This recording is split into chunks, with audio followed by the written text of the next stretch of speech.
Soy Susana Lorenzo, mi seudónimo literario es Soledad Lorena. Hace muchos años que escribo, desde que tenía 8 años. Pero no hace tanto tiempo que comencé a publicar, a vender, a editar mis libros en formato artesanal. Y voy a comenzar una serie con cuentos literarios respondiendo preguntas que vos podés dejar debajo de cada video de los de puentes literarios o de los que salgan de los fragmentos o de los libros, y también contando algunas cosas que no saben de cada uno de los libros y de las historias. Y hoy vamos a comenzar con cuentos terapéuticos, tomo uno.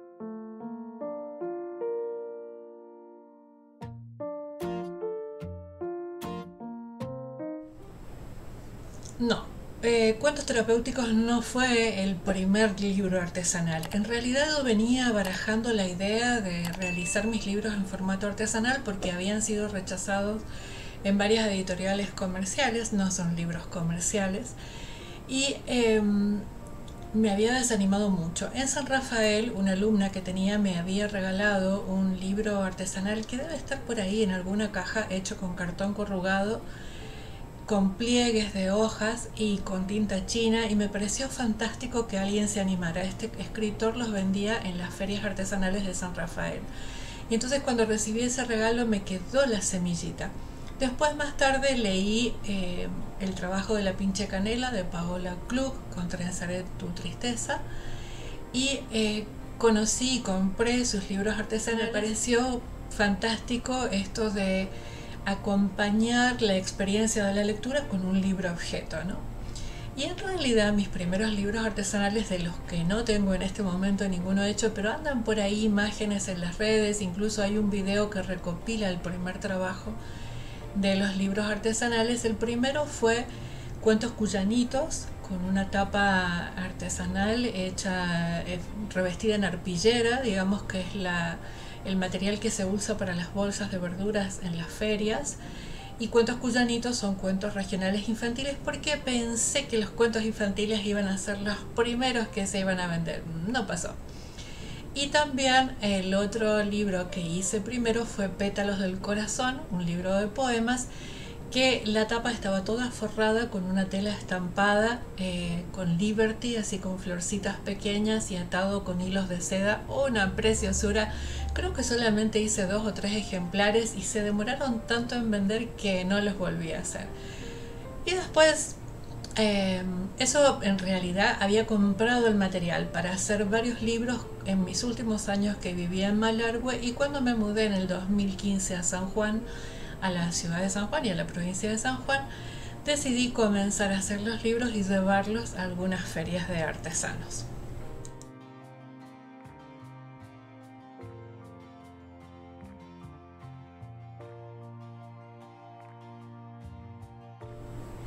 Cuentos terapéuticos en realidad no era un libro, sino que todas las historias, esta es la última que quedan de las originales.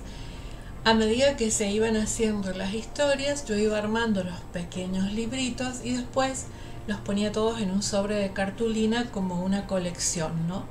Pero la gente los podía comprar por separado. Estaba Besos Amarillos, Doña Muerte, A Solas, La Gorda, y creo que hasta San Valentín hacía así separado. Lo que pasa es que salía mucho más cara la edición, cada uno individual, porque van las tapas, va cosido, digamos, y en ese momento los hacía con impresión a color. Creo que acá, no sé si adentro hay alguna ilustración. Sí, porque en ese momento mi impresora era más económica, o sea, los cartuchos servían. Ahora tengo que comprar una nueva impresora a color y la idea es volver a imprimir a color. Mientras tanto imprimimos en blanco y negro. Así que originalmente eran todos así muy pequeñitos y era una colección completa, pero salía mucho más caro comprar la colección porque cada uno estaba encuadernado con tapas especiales. Y en ese momento las historias las sorteaba en los talleres terapéuticos o en los talleres literarios. Y Cuentos Terapéuticos nació como una propuesta de la gente que asistía a los talleres terapéuticos porque se sentían como transformados con las historias. Este es el mío, que tiene cartulina barata en la tapa, pero no me ha quedado ninguno ahora en stock. Pero si vos vas en la tienda siempre está en modo preventa y lo podés reservar y en 10 días lo despacho o un poco antes. Pero todos están cosidos a mano y tienen un mandala siempre, cada mandala está pintado diferente. Y tiene 9 historias el tomo 1. Así es que no es el primer libro artesanal, pero sí es un libro muy especial porque nació junto con los talleres terapéuticos y con puentes, y nació también con esto de compartir y darme cuenta que compartir la vulnerabilidad le podía servir a otras personas, que no solamente se trataba de escribir para sanar, sino que cuando uno escribe para sanar, quien lee también sana mientras lee.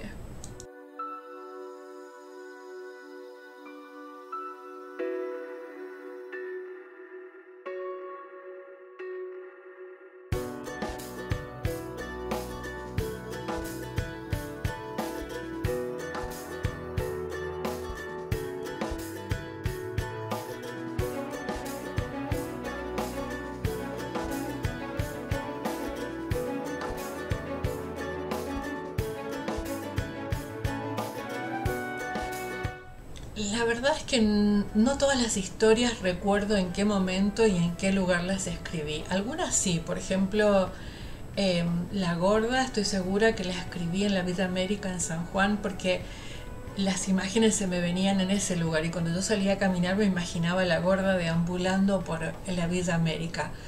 Después, ¿qué otro? San Valentín también fue escrito ahí en la Villa América en San Juan, y la sala, que era muy grande, todavía me recuerda, digamos, la imagen que le producía a muchas personas que imaginaban que se iban a encontrar con una bañera en medio de la sala donde daba los talleres y donde daba las clases, porque sí, San Valentín nació ahí.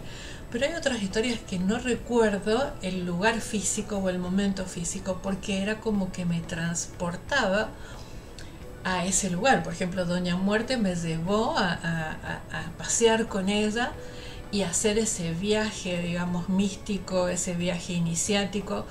Entonces yo estaba entre mundos, ¿no? Y ¿qué otros? Por ejemplo, Besos Amarillos también fue a partir de una experiencia de un sueño, con una machi, con una curandera.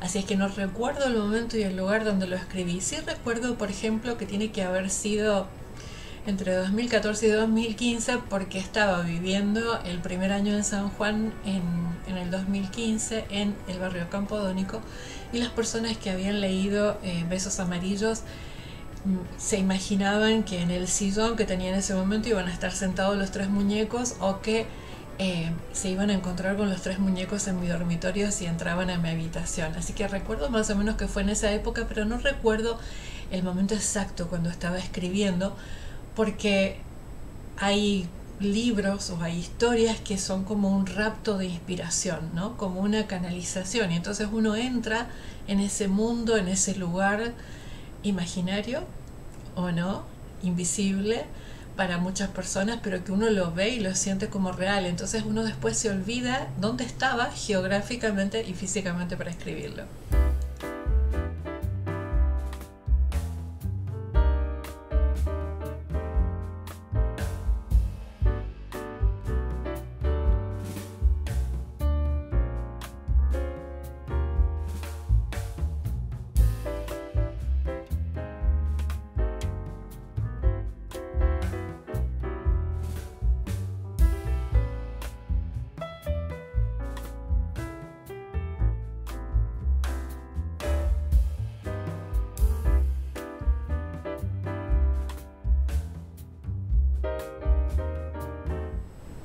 A solas sí recuerdo el lugar geográfico y el momento. Estaba viviendo en Malargüe y por primera vez me había podido pagar unas pequeñas vacaciones y había elegido San Martín de los Andes porque quería ir a un lugar que nunca hubiera conocido, que nunca hubiera estado ahí ni de niña, ni de adolescente, ni de la vida adulta. Y era toda una aventura y estaba entusiasmadísima, pero ya cuando estaba haciendo las reservas me resultaba difícil y este choque de que no hay turismo para personas solas, que todo es habitación doble, pasaje por dos, promo por dos, pero sale mucho más caro si uno viaja solo porque tiene que pagar, por ejemplo, una habitación o una cabaña o un departamento como si fuera para dos personas, no hay para una persona. Y alquilé un departamento en un lugar muy bonito, en San Martín de los Andes, y fueron mis primeras vacaciones, pero también fue ese impacto de darme cuenta que la soledad estaba conmigo y que a donde fuera la soledad iba a estar ahí, porque en las vacaciones uno ve que la gente va con sus amigos, con sus hijos, con su pareja, con su familia, y es raro encontrar gente viajando sola. Entonces era como que si iba a un restaurante la gente me miraba. Oh, acá en Argentina es así, ¿no? Si uno va a un restaurante sola la miran dos veces como si uno estuviera, y el mozo pregunta, ¿está esperando a alguien? No, sírvame porque no estoy esperando a nadie. Entonces fue el impacto. Así es que en esa transición de mi primer viaje sola por placer, por vacaciones, fue cuando nació A Solas. Y A Solas no es una historia en sí, es un trabajo de escritura terapéutica, una reflexión sobre la soledad, que está incluida en el libro justamente porque sé que hay muchas personas que están solas y otras personas que se sienten solas aunque estén acompañadas. Así que vamos a compartir. A Solas comienza con uno de mis poemas, escrito en enero de 2014. Todos necesitamos que nos miren y nos descubran, que nos escuchen y nos comprendan, que nos lean y nos aprendan. Todos anhelamos que nos busquen y nos encuentren, que nos esperen y nos celebren, que nos aprecien y nos valoren. Algunos lo buscan y lo provocan, cada quien a su manera. Otros simplemente nos quedamos y esperamos en silencio. Y te comparto parte de la introducción escrita en febrero de 2014. Creí que una semana alejada de todo y de todos, cerca de mí misma y de la naturaleza, bastarían para despertar mi musa. No fue así. No alcanzó el silencio, ni el agua del arroyo, ni los frondosos y diversos árboles, ni la lectura de libros de diferentes estilos. Solo después de largas esperas en una terminal, leyendo La suma de mis días, de Isabel Allende, sentí que debía escribir sobre mi soledad. Porque si me empeño en hacer productivas mis afirmaciones y determinaciones para encontrar The One, ese alma gemela, ese compañero de ruta que mi corazón espera, debo deshacer los pactos oscuros y quitar vigencia a los decretos emitidos en tiempos de dolor. Eso fue escrito regresando de mis primeras vacaciones, mi viaje a San Martín de los Andes. Te leo un pedacito más que está en la parte de orígenes. No tengo certeza de la fecha exacta en que nos encontramos. A veces creo que en realidad vino en el mismo paquete de dones exóticos y talentos multifacéticos. Mis primeros recuerdos con ella se remontan a los primeros años de la infancia temprana, conviviendo con la ausencia de memorias que atesoraran cariño o alguna cercanía con mi madre, lo que en inglés se llama unmothered childhood, que sería como niñez desmadrada, pero suena muy feo en castellano y se refiere a ese síndrome que nombra Clarisa Pinkola Estés, a la falta de conexión emocional, a la ausencia emocional, no a la ausencia física, sino a la desconexión emocional. Así es que eso es parte de A Solas, que es uno de los escritos, porque no es una historia, del libro Cuentos Terapéuticos.